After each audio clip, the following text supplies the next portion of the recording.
October 21, 2023 నాడు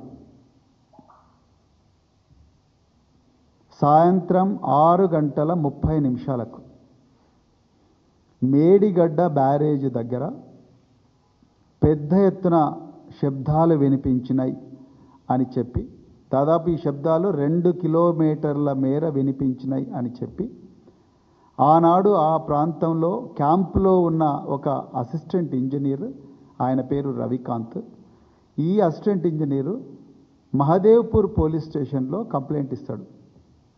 అది 22 October 2023 నాడు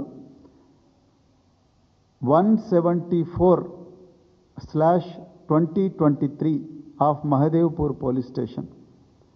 ఆ క్రైమ్ నెంబర్తో ఈ కేసు రిజిస్టర్ అవుతుంది.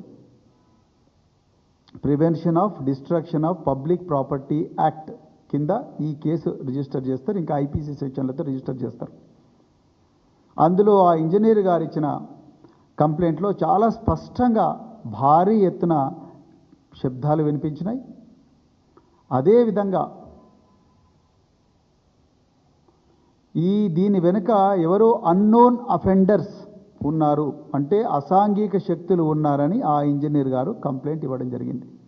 ఎఫ్ఐఆర్ 2023 అక్టోబర్ 22 నాడు మహదేవ్పూర్ పోలీస్ స్టేషన్లో రిజిస్టర్ అయింది. అప్పటి నుండి ఇప్పటి వరకు ఆ కేసు మీద ఎలాంటి పరిశోధన లేదు.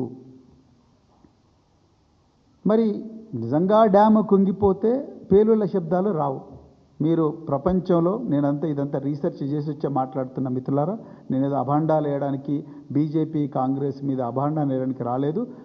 ఆధారాలతో సహానే ఈరోజు ఈ ముఖ్యమైన ప్రెస్ మీట్కి వచ్చిన నేను.